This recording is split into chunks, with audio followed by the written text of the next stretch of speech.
Hey guys, welcome back to my channel. I'm Rish. If you don't know me, now you do, and let's get right into another video.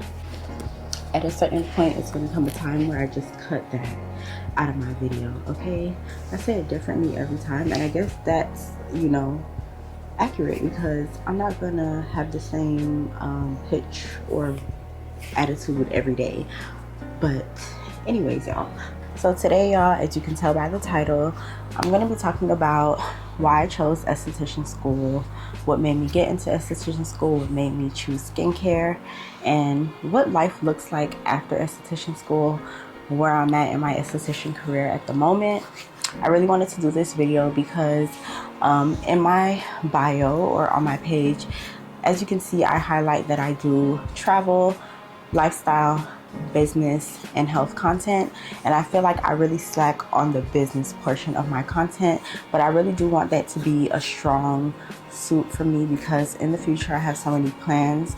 I'm an entrepreneur at heart, so I already know that my life plan, what I set out to do, is to own a business, to run a business. So I feel like business is going to be a big part of my content eventually, but I'm just not at that point yet. But I'm trying to find out little ways that I can incorporate, the business side of things, aka my career and my passions, into my content. So I decided that this will be a great video so you guys can kind of get to know me and what I'm looking to do with my future. So if this is your first time here, my name is Roshana. I am 24. I live in Miami, Florida, and I am a content creator. On top of that, I'm also a student. I'm an esthetician, and I am just a jack of all trades, if you will. Honestly, guys, I just dip my toes in everything, and I just take all the experiences life has to offer me. Currently, right now, I do work in retail. I do not work as an esthetician, and we're gonna get into why I don't work as an esthetician currently and things like that. But yeah, let's go ahead and get right into this video. First things first. So why did I choose skincare? Why did I choose skincare? So I don't know if you can tell, but my skin looks really good today. I can't even lie. But from a young age, I really struggled with my skin. I struggled with breakouts. I struggled with hyperpigmentation. I struggled with just really, I wouldn't say cystic acne, but I would get like those huge volcano bumps that would like erupt and not even have a whitehead to pop. It would just be super huge and uncomfortable and painful. I had that type of acne growing up, and I would just always try to experiment and find like natural remedies from Google and things like that to like put on my skin to like give me a solution, because at that time I'm really young. I don't want to use a bunch of skincare products that I see in the store and stuff like that will only make my skin worse. And my mom will also be like, oh, you can't put that on your skin, you can't put that on your skin because it's gonna break you out more. So I would say that my passion for skincare really came from just trying to treat my own skin, trying to figure out remedies and things that will work for my own acne at home before I got to the age where I can go and pick my own like products and things that I want to put on my skin. But yeah, I would say that's why I chose skincare. Like when you have skin problems, or also my mom as well, she's like, her skin is very textured. She has a bunch of freckles, and like we just always are the type of people to like, be playing in our faces. And I really feel like that just sparked something for me, because it was like, not only was I like finding a solution for something for myself, but I was interested in the chemistry of it, if that makes sense. And like the formulation of skincare products, like what ingredients you use that actually benefit your skin and give you the desired results that you're looking for. So I felt like all of those things made me want to go to esthetician school and made me choose skincare. So I actually did go to esthetician school twice. So I actually went to esthetician school twice. My first time going to esthetician school was in 2019. And in 2019, I just graduated high school. I graduated like a couple months early than the rest of my class. And I just already knew that what I wanted to go into was skincare. At that moment, I was formulating an idea of a skincare brand. I was at the point where I was ordering products and I was trying to make my own skincare products at home. And I was really ready to take that step to be an esthetician so I can kind of mesh the two. 2019 was a wild time in my life. Obviously, I was 19, I was younger, I was immature, and I just didn't know the things that I do now. So when I went to beauty school the first time, back then I would say like, oh, I didn't finish because I felt like I wasn't getting the correct education. True, but I feel like now when I look at it, it's kind of like an excuse, because I was going to Celebrity School of Beauty located in Hialeah, and it was a predominantly Spanish school, and we had bilingual teachers, but of course their main language was Spanish, so they would do their best to translate in English, but it wasn't really translating, if you get what I'm saying. Their English wasn't good enough to be properly translated, so I knew like the in-depth explanations and things like that the Spanish students who could understand Spanish were getting, I wasn't getting. So because of that, it kind of like left me unmotivated to finish, or unmotivated to even go to class, because I didn't really have classmates there that I would like interact with, or you go to school, you have people that you talk to, people that you partner up with when it's time to do things like that, and there was a big language barrier and cultural barrier, so I feel like it kind of unmotivated me to finish in the first go round. But that was my first time in beauty school, and it was good. I learned a lot, and I feel like even though I felt like I wasn't learning a lot of textbook things, I still could have pushed myself to finish even though I was unmotivated, because fast forward to now, when I do have my license, I'm knowing that you learn a lot of things that you're going to learn in the field anyway. So you're going to learn a lot of things hands-on. You're going to learn a lot of things as they come by, as you do them as a service. So I know that now, and that's why I say it's kind of like an excuse, but that was my first time going to beauty school. I did not finish. I think I had like a couple months left. I did try to go back and finish, but they were like, you took such a long break that everything kind of lapsed and you would have to start from the beginning. I don't know. It was a big confusing situation, but fast forward to, let's say, 2020. In 2020, I finally launched my business, which was Beauty by Be Idol. And with Beauty by Be Idol, I was selling sea moss and elderberry syrup and herbal supplements that will help for your skin and your hair and your nails. And the idea behind that business was to feed the inside so you can get the benefits you want on the outside. So at that time, we were also in like the height of COVID and things like that, and everybody was really big on their health. And I was seeing really, really great results with the sea moss that I was making, infused sea moss with different herbs and things like that I was using. And I would use it on my skin as a face mask, and I started seeing really, really good results from that. And from there, I kind of stemmed this idea to formulate products that can be like eaten, putting on your skin. They're versatile, they're healthy, they have no harmful additives or ingredients, and you can see the benefits by wearing it or eating it. So that was kind of my idea behind Beauty by Be Idol, and I did really want to like expand that business, but so much things happened. Also in that year, I moved to Atlanta, I moved back, and in the process I lost all of my inventory, and from there I just never really started the business back up because it was just so expensive to start. And then at the same time, I just moved back home and I'm trying to get back on my feet, so everything just started colliding. But it didn't deter me from wanting to complete my esthetician dream.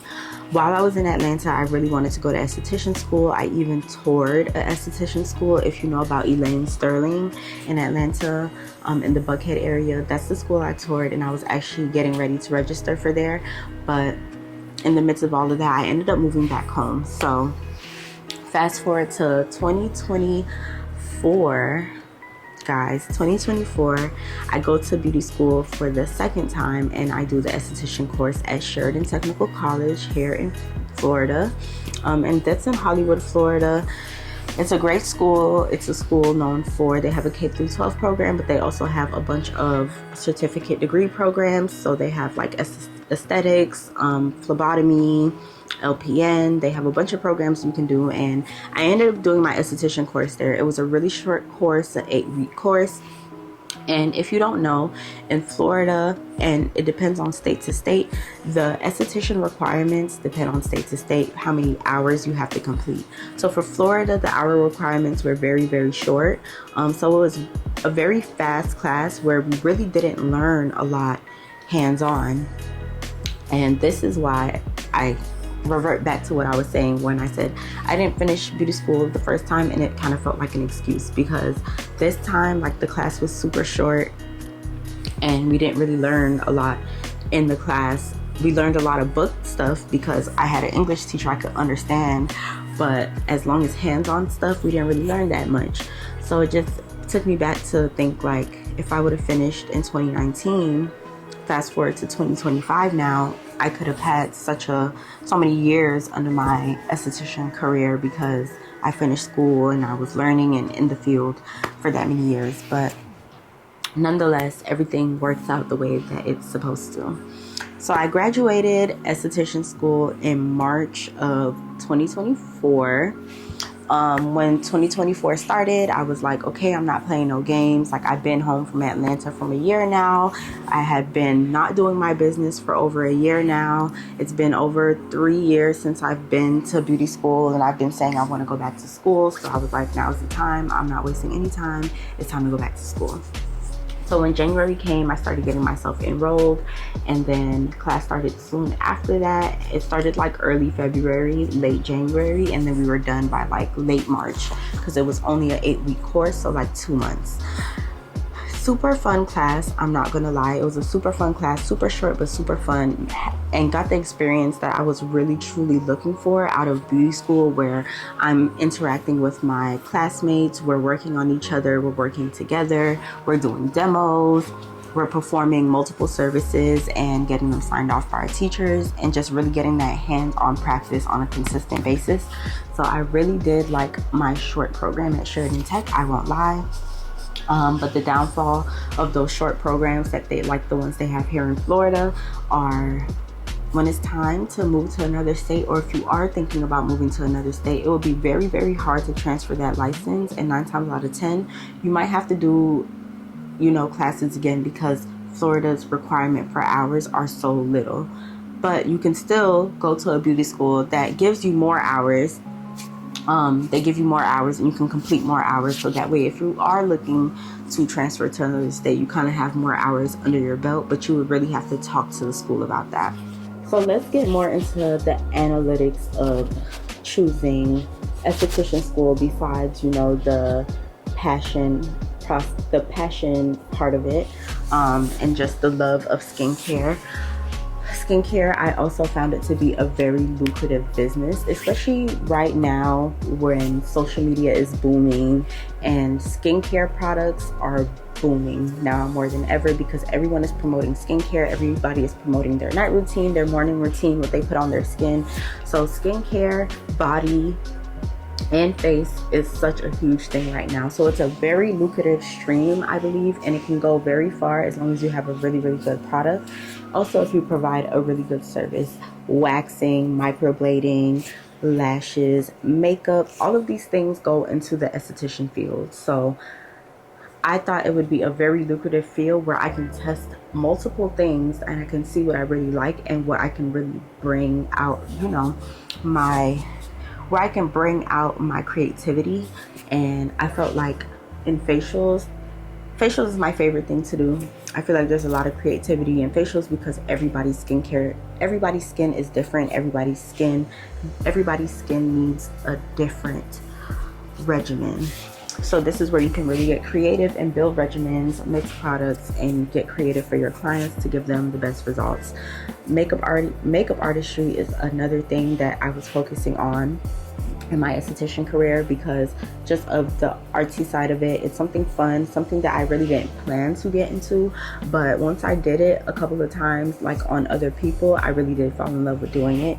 And I feel like my style of makeup is really unique because I feel like makeup these days can be very over the top, made to make you look like someone else, but I am very into the natural but glam, like look like you but with a pop. So the makeup sector and the skincare facial sector is where I really wanted to specialize in. But there were also, like I said, so much more lucrative sectors, even when it comes to injectables and things like that, which you cannot do as an esthetician. You cannot do injectables as an esthetician, but having that skincare under your belt and being able to do things like microneedling, you can also be able to do PRP facials and things like that under the supervision of a nurse or a doctor if you work in a medical esthetician setting. So I thought it would be a very lucrative field to get into, and like I said, it was one of my passions just for myself. So these are like reasons why I really wanted to get into skincare. But then came the hard truth of life after esthetician school, and I realized it wasn't as lucrative as I thought it would be. Now, I'm not saying this is true for everyone and it's true for all areas, but at least for in my area of South Florida, it was really, really hard to find a lucrative job after esthetician school. So during esthetician school, I was working at a spa, I was working at Hand and Stone, and I was working as a front desk associate. And throughout much of my career history, I have worked at spas because I always knew that I was going into the esthetician field. So I wanted to be able to be in a space where I would have an easy transition. If I was ready to switch into an esthetician role, I can at least have my startup in, you know, a place like Hand and Stone or Massage Envy, where I can get the basic training, the basic skills, and then work my way up from there. I was working at Hand and Stone as a front desk associate, and then after my license, I quickly turned into an esthetician there and started taking clients, and I really did enjoy taking the clients there. The problem is the traffic for estheticians in South Florida at these spas, like these chain spas like Massage Envy and Hand and Stone, is the traffic is really slow for estheticians. Hence the name Massage Envy, Hand and Stone. People are mostly coming here for massages, so the bookings for estheticians would be super, super slow and super, super minimum. And then, mind you, you're splitting these bookings between the 2 or 3 estheticians that are on shift with you. So yeah, it was just a lot. The pay was horrible. They paid you $10 minimum wage, and then you would get tips on top of that. And then this is only if like your bookings didn't exceed your minimum pay. If your bookings did exceed your minimum pay, you would just be paid for whatever bookings you had and then your tips. But like I said, the traffic was really, really slow there. So most weeks I was not getting my minimum. I was not exceeding my minimum, so I would end up getting my minimum, which was like a $300 check every 2 weeks. I did this for a while until I decided to eventually try to get my own suite and build my own clientele, because if I'm in my head, I'm like, if I'm going to be servicing probably like 6 to 10 clients a week at Hand and Stone on a good week, I would say it was really more like 5 to 7. If I'm going to be servicing 5 to 7 clients a week at Hand and Stone and get a $300 paycheck after that, then I might as well serve 5 to 7 clients in my own space and at least bank like, let's say, $400 to $500, depending. Let's say I charge like $80 a facial, a basic facial, and then of course there's upgrades and enhancements and people leave tips. So this is just an estimate, me thinking smart. But I knew it would be a sacrifice because obviously I'm a new esthetician. I have no clients, I have no social media. Well, I had a social media, but I wasn't really running it and promoting it as I'm giving services. I was making content while I was in school, but I didn't have, you know, I wasn't offering services yet. So I ended up taking that risk and getting a suite, and it was a really nice suite. It was small, it was affordable, it was like $400 a month, and I spent about 4 months in that suite just making content, trying to get creative when I didn't have clients, just trying to keep up with the space even though I didn't have clients. And after about a couple months of doing that and not seeing any progress with clients at all, like not even one booking, any facial that I did in there was literally like a model, or I asked a friend like, hey, I need some content, can you come, you know, get this facial done really quick. But it didn't really go as I thought it would go, even with all the promoting and the posting and the offering, you know, model sessions and like offering people to come for a free facial. I would offer a free facial and people would literally not come. So I kind of felt blindsided. I don't know if blindsided is the right word, but I felt lost in that direction of aesthetics and what I wanted to do there. Just because I wasn't getting the clients and I was really working hard. I was working 7 days a week, so I wouldn't even have the time to be at the suite, but I was working 7 days a week to keep the suite anyway, in case the clients do start rolling in. You get what I'm saying? I can always maneuver and figure out things to do if I have a client that day, ask someone to cover me, until, you know, the clients are really rolling in, and now I can permanently change my schedule. But yeah, that's what I was thinking after esthetician school. Like, I'm thinking that this is gonna go great, but it didn't go anything like I thought. Today in my esthetician career, I am currently not doing anything with my esthetician license. Like, I am not doing anything. I'm not working in a spa. I am not servicing clients at home. I no longer have my suite. I am not selling any type of products on Instagram. I am doing nothing with my esthetician license. I do have some regrets about not getting my license. Well, yeah, I have regrets about getting my license in Florida. Now, when it was time to move to Georgia, I already made up my mind when I was going to Georgia that I was going to do esthetician school in Georgia, because mid-transition of me stopping esthetician school the first time, I started doing research, because if you know me, anyone can tell you I do not want to stay in Florida for the rest of my life. I have always wanted to move out of Florida. I'm a Florida girl, but I cannot stay here. I need to breathe.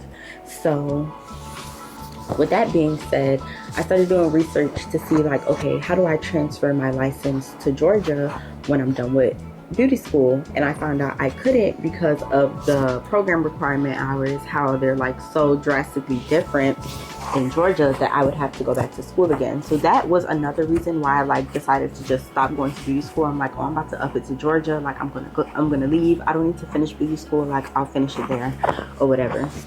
And the thing with Georgia, they require so many hours for their license that their license is almost transferable anywhere because there's so many required hours. So I was like, yeah, Georgia's a perfect go, because I'll be able to use my esthetician license everywhere. Even if I do end up back home, I will still be able to use that license. Like, I had it all planned out. Now that I got this license in Florida, it's like I can't use it for anything. No medical spa or anything like that really wants you, because they know that beauty school here is a flop. You're not really learning anything. You have no experience, and they want experience. Like, so it's like you kind of got to start from the bottom with these chain spas, or at least like at the bottom of trying to build your own clientele and just sticking it out no matter how long it takes. But for me, that was damn near impossible, because I was already making plans to go back to school for my bachelor's. I have bills to pay, and my one job was already not paying enough. So yeah, it was just so much going on. Right now I have 2 jobs. Well, no, I lied.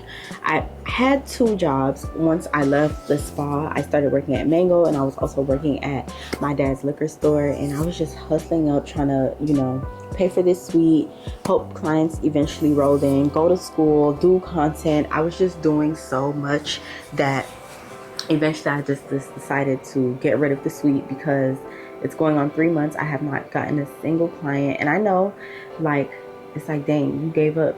You didn't get a single client. You could have probably went 1 more month and you would have got clients. But sometimes you just have to, like, you know, pray and just like take the answers that you think you're getting, or hope that you're like interpreting the answers in the right way, receiving the message the way you should receive it. And the message that I was getting was, you just got to put it down for right now. Like, it's gonna happen, but not right now. And I don't know when it's going to happen. I don't know when I'm really going to pick up my esthetician career and really be in that field.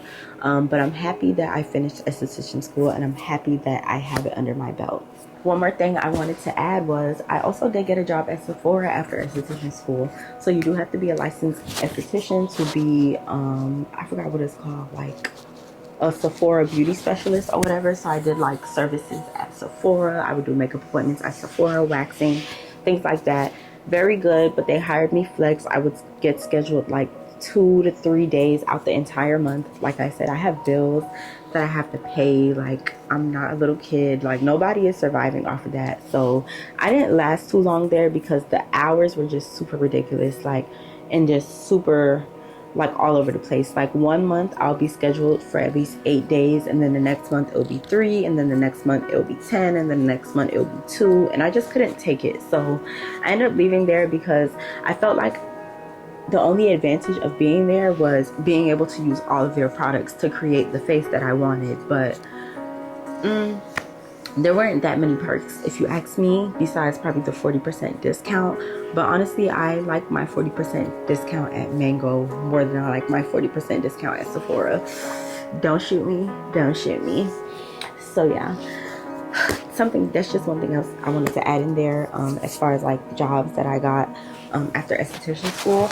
And that job was pretty okay. They paid like $17 an hour, and then you would get tips if you did services, but the tip payout was a little finicky. Like, you probably wouldn't get your tip payout until like 2 weeks later. And it wasn't really great with services either. Like, they wanted you to like fish for services. So like go out and like basically pitch the services to the customers who were there and try to get services on the spot and things like that. But like, as far as like people actually booking services, I did get a couple, especially on the weekends, but it wasn't as much as I thought it would be. But way much more than I was getting in my own suite, so I can't even complain about that. But yeah, that's where I'm at right now in my esthetician career. Not really using my license, but nonetheless, I do still have plans to use my license, and I do know what I want to do as far as my esthetician career and school and just meshing everything together. So yeah, I am actually considering to, I don't know how I would go about it, but I've been having an idea to kind of bring my esthetician work to YouTube. Not necessarily doing like facials or whatever, but kind of doing more in-depth product reviews, where it's more of like an educational product review, where I really like break down what's in these products and what they're actually doing for your skin, and giving you guys like real-time reviews of me using these products and my skin through the progress of using these products. It'll be more of like an educational segment, but I feel like it's a good way for me to stay tapped in with my, you know, aesthetics career and just the education in itself, and keeping myself updated with new things and new trends that is going on in skincare and what everybody likes. So that has been something that I have been debating to do, just to kind of like throw myself back into the esthetician world for now, until I can throw myself back in there in like a hands-on matter. But I am super excited about doing that. It's something I really want to do. So you guys can expect to see a video like that soon. I'm really going to try to make it happen for you guys. Other than that, with my esthetician career, if you don't know, I'm in school right now doing a dietetics program. And with my dietetics program, I do plan to use my dietetics master's to go ahead and do a physician assistant program. So just a little bit about my career goals and my education goals. And with my physician assistant program, I do want to open up my own practice, open up my own med spa, where we offer IV treatments, injectables, any type of enhancement you can think of that's going on right now that is healthy and safe. PRP facials, vampire facials, all of that. So that is my dream. That's what I want to do. I also do want to open like kind of like a peace retreat type of thing, where I kind of like intertwine my spa with kind of like a hostel. I think it's called like a hostel, but like a hotel spa type of situation. after I am successful with my med spa. So these are big dreams and big goals that I have, but these are the ones that God placed inside of me. And it took me a long time to formulate it into it being that goal, because I really thought I was going to be a doctor. Like, I thought I was going to be a doctor, then I thought I was going to be a dermatologist, I thought I was going to be a surgeon, like a general surgeon, and then I thought I was going to be like a dermatologist. But I was like, I don't really want to be like a dermatologist. Like, I kind of want to have fun with it. And that's another thing. Like, aesthetics is fun. You're able to get creative. You're able to play around. You're able to try new things. It's not just about, I feel like dermatologist is just so concrete, so to the point, just prescribe this and send you on your way. I like to get my hands dirty. I like to play around. I like to give you guys facials. I like to dermaplane. I like to do microdermabrasion. I love to do all of these things. So yeah, but yeah, I think that's all I have to say. That is why I decided on esthetician school, why I decided to get my esthetician license, and just a little background on the journey of it all. If you are an esthetician or an aspiring esthetician, I would definitely say this is not a career that you do for the money, because at first it is going to be a little dry, honey. But if you truly have a passion for skincare and you see a big vision for it that you could really bring to life, I say definitely go for it. Anything that is your passion, I think you can go for it, because if you're passionate about it and you're intentional about it, it can definitely make you money. Trust me. So thank you guys for watching this video. I hope you guys enjoyed. I hope you guys enjoyed these little videos that I have been doing. More targeted, more niched, I should say. But I hope you guys are really enjoying these videos. And as always, I will see you in the next one. Make sure to like, comment, and subscribe. And yeah, thank you for the support. I love you guys. Bye.